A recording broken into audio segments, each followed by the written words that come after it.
What's happening, everybody? Brian Edwards, MajorWager.com, coming to you on Thursday, April 7th at 4:19 p.m. Eastern. Let's talk some UFC 273, Jacksonville, Florida.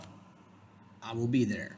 And so, as you can see, we're missing a little something here from the readers.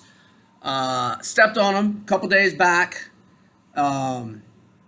But I mean, they'll still stay straight. But to get the elephant out of the room, there you go. There you go. Got a new pair ordered. It's going to take a week or so. All right, so let's talk. Well, let's talk the main event first. The Korean Zombie against Alexander Volkanovski. Look, when you beat Max Holloway twice, although I thought Holloway won the second fight, and I think a lot of people will agree with me on that. And then you get out of two different deep chokes from Brian T. City Ortega, who only has one career loss other than the loss to Volkanovski, and that was to Holloway. Ortega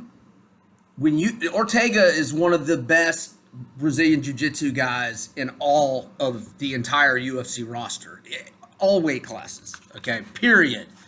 And Volkanovski, not only did he find a way to get out of those chokes, but other than those chokes, just absolutely dominated Ortega the whole way.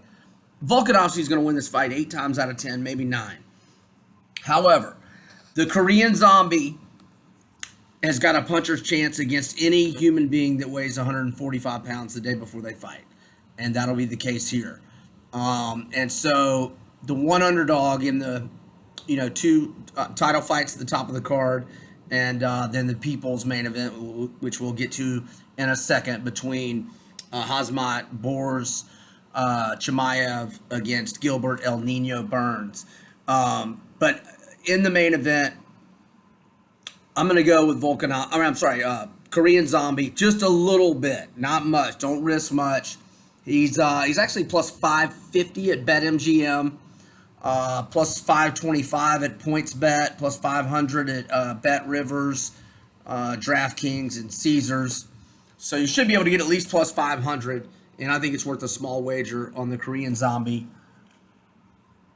4-2 since he came back from his military service that he had to do for 2 years in South Korea.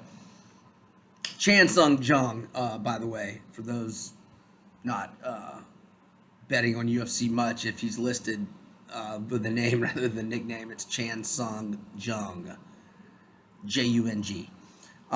Plus 500 or better. I think he's got a shot. Don't risk much, though. Co-main, Aljamain Sterling and Petr Yan. Yan, the interim champ, lost his legit belt with the illegal knee to Aljo's face. Clearly illegal. Lost the belt, came back, won the interim against Sandhagen in a really good fight. Look, Yan is anywhere from minus 450 to minus 500 favorite. Aljo, plus 350 to plus 375 on the comeback.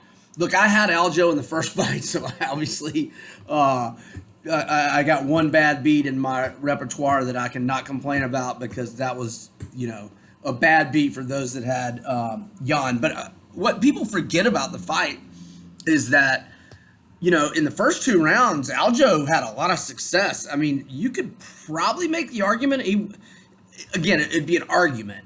But you could make a fairly legit argument that, sorry, looking for something, but can't find it. Anyhow, that he possibly won, but he definitely won at least one of them, I thought.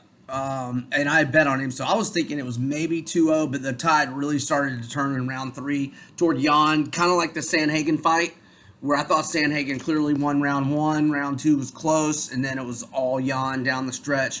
Yan's got great cardio. Not that Sterling doesn't have great cardio, he's always had great cardio. And Sterling's only been finished once, ever. That was Marlon Moraes with that head kick early in the first, I want to say 30 seconds of that fight. Anyway, it's a pass for me. I just don't see anybody beating Yan at 135 anytime soon.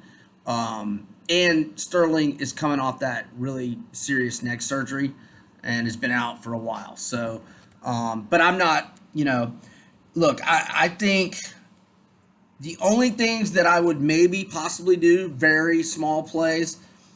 If you want to go Jan to win in round 3, that's 9-1. To win in round 4 is 13-1.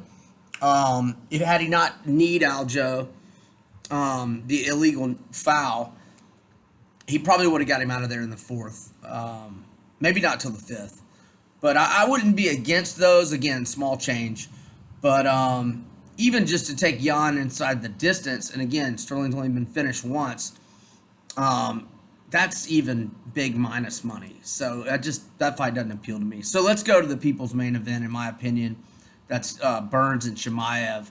Okay, look, of these 3 significant underdogs in these 3 fights at the top of the card, Burns is far and away the most talented, the most decorated, the most respected fighter of the bunch at 170. The only person to beat him lately is Usman, and he almost knocked out Usman in, was it round 1 that he dropped him? I think it was, and then he got finished in round 2, if memory serves. But anyway, late in round 2. But, and look, I don't really eat chalk much, and I'm certainly not saying lay Chimaev on the straight price, which is anywhere from, looks like a low of minus 490 at 5 dimes. A couple of notable shops are at 500, some at 550, and I see Bet Online is at minus 600. Okay, this is how I'm attacking this fight. As much respect as I have for Burns, I think he's just going to be overwhelmed here. Hell, I think Usman's going to be overwhelmed by Chimaev. I don't think anybody's beaten Chimaev at 170 or 185 in the next 3 years. Maybe 5 years. Maybe longer. I mean, this guy, he is a monster. I'm already champion, brother. I smashed them both one night, brother. So, I'm going with Chimaev. This is how you betting, in my opinion. 2 units on under 1.5 rounds. So we get to halfway through the second round to get, well, even if Burns pulls the upset, I think it would be a knockout standing up, and that could happen in the first round and a half as well. So under. That's, the cheapest price with the most likely winner, in my opinion. Under 1.5 rounds, minus 118 price. Okay. I'm also going to go 1 to 2 units on Chimaev to win in round 1. That's plus 130. He has fought in the UFC 4 times. He's won in round 1 3 times. The only guy that got to round 2 pretty much got saved by the bell in round 1, and he took like 40 strikes, ground and pound, and then he got put out with, I want to say, the first 30 seconds, or definitely the first minute of round 2. And that was the 185er in his first fight over in Abu Dhabi.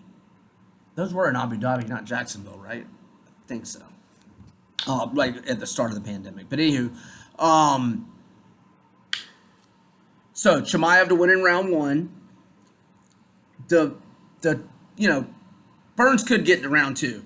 And so that's why I think you come back with maybe half as much. Let's say you put 2 units on the round 1 Chimaev winner, then only put like 1 unit or not even on Chimaev to win in round 2, but that's a better payout, plus 350. Okay, then there's a prop on one of my accounts that's Chimaev to win by KO, TKO, submission, or decision, which covers all of it. It's basically just, what are we eliminating? How could he win? Okay,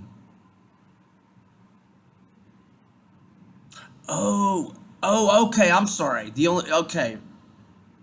It's not decision, it's DQ. So it's KO, TKO. So it's inside the distance is basically what it is. And it's minus 175. That's a huge price for me. I rarely lay anything north of minus 130 was my rule in baseball back in the day. These days in UFC, occasionally I'll go minus 150, minus 160.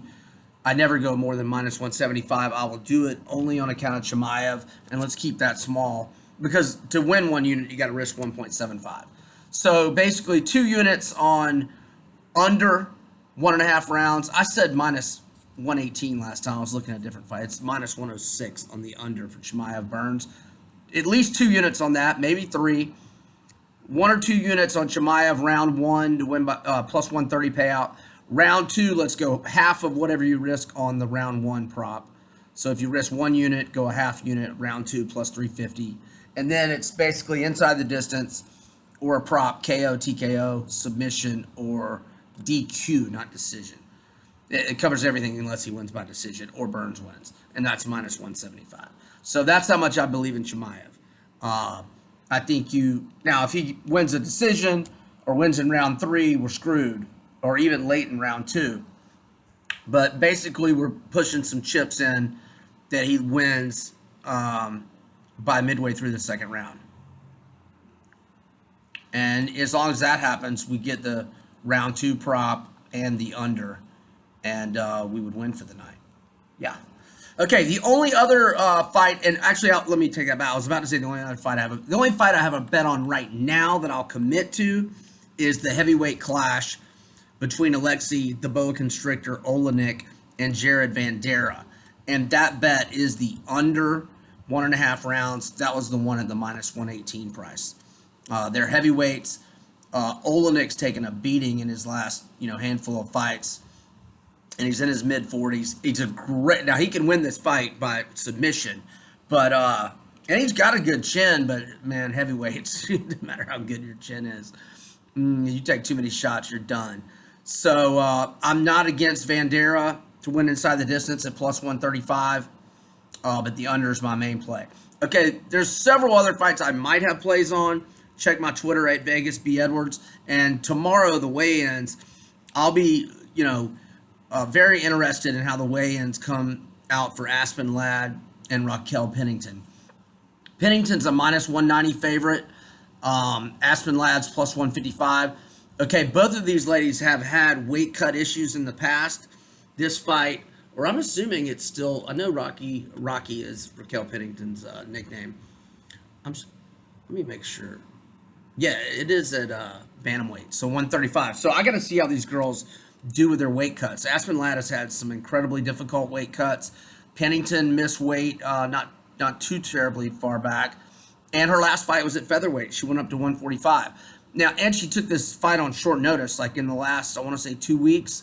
And now, I guess she took, so her fiance, Pennington's fiance, is Tisha Torres, and Torres is also on this fight, and obviously they train together. So I'm going to just assume she was in really good shape and was like, okay, I'll take this fight on short notice. I've already been helping, Tisha prepare. And so, but anyway, I've been looking to play Ladd if I think she has a good weight cut, and especially if Pennington looked like she doesn't. I'm looking to play Ladd at plus 150, 155, but I got to see how they look at weigh-ins tomorrow. All right, so Brian Edwards, MajorWager.com on April 7th, UFC 273 preview. Again, I'll have more opinions after weigh-ins, and you can check out my Twitter or MajorWager.com for those. And best luck with your picks. I'm over and out.